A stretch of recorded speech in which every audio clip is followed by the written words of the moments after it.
यकीन मानिए, जो सुकून आप माँ बाप को बना के खिला सकते हैं, मगर जब आप अपनी दादी को अपने हाथों से बना कर खिलाते हैं ना, तो वो सुकून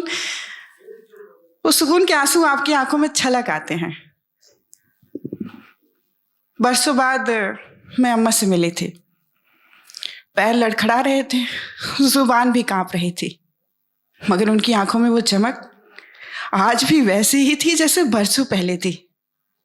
मैंने उनकी वो सूती साड़ी देखी थी। देखते ही मुझे अपने बचपन के दिन याद आ गए।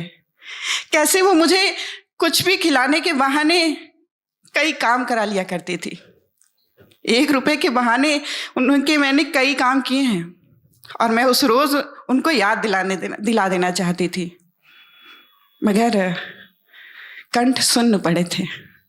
लफ्जों पर बातें आकर भी रुक रही थी।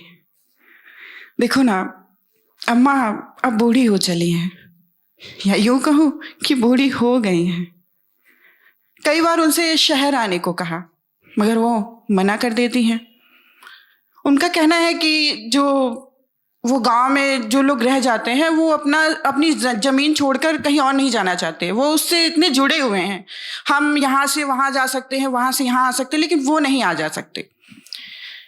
उनका सिर्फ एक कहना होता है कि मैं यहीं रहूंगी, यहीं पर मरूंगी। लेकिन एक टीस जब वो ये बात कहती हैं कि मैं यहीं रहूंगी और यहीं पर मरूंगी, तो वो चुभती है बहुत जोर से, इतने जोर से कि आसमान फट सकता है, बादल खुद को निगल सकता है, और ये जमीन जो खड़ी है वो फट सकती है, मुझे उसमें बसा सकती है।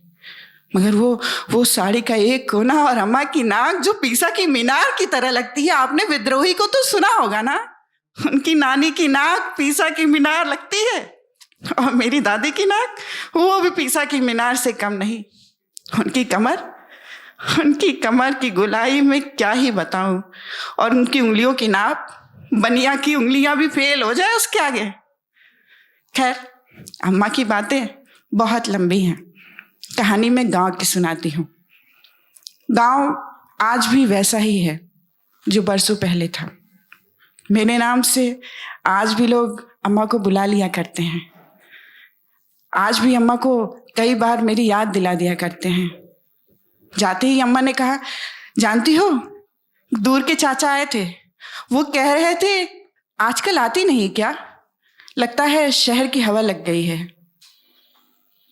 मैं कैसे बताती, इस शहर ने मुझे जकड़ लिया है, बांध लिया है, मुझे रोक देना चाहता है, और हर बात पर टोक देता है, कहता रहता है कि तुम्हें तो कुछ कर वहां जाना है, तुम्हें अपने सपने पूरे करने हैं।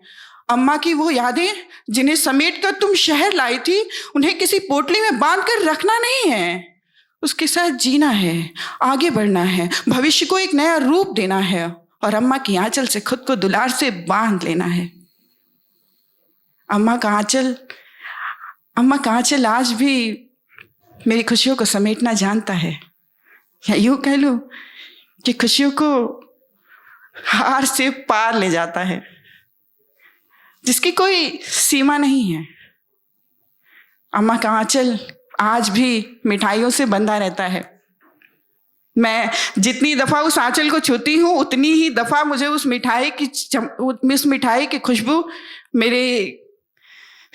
मेरी सांसों तक आ जाती है। खाने की कोशिश करती हूँ, अम्मा फिर रोक देती हैं, और इस रोकने पर मुझे अपना बचपन याद आता है। सबको देना होगा, तुम्हें अकेले नहीं खाना होगा। ये छोटी छोटी बातें जो हमें बचपन में सिखाई गई, जिसे आज तक हम अपने जीवन में उतारते चले आए कि हमें सबके साथ बांट कर खाना चाहिए। लेकिन देखिए ना, गांव ने अपने भीतर कुछ भी नहीं बांटा, शहर ने अपने भीतर बहुत कुछ बांट लिया। शहर ने मोहल्लों को बांट दिया, चौराहों को बांट दिया, सड़कों को बांट दिया, और तो और गांव को बांट दिया। हम यहाँ रहकर भी गांव को याद कर सकते हैं, मगर मेरा यकीन है, और मैं आपसे इस बात की गारंटी आपको दे सकती हूँ कि अगर आप गांव जाएंगे तो शहर को याद नहीं करेंगे। दिन कब बीत जाएंगे आपको पता ही नहीं चलेगा। तो जानती हूँ अम्मा मुझे अब भी याद करती हैं।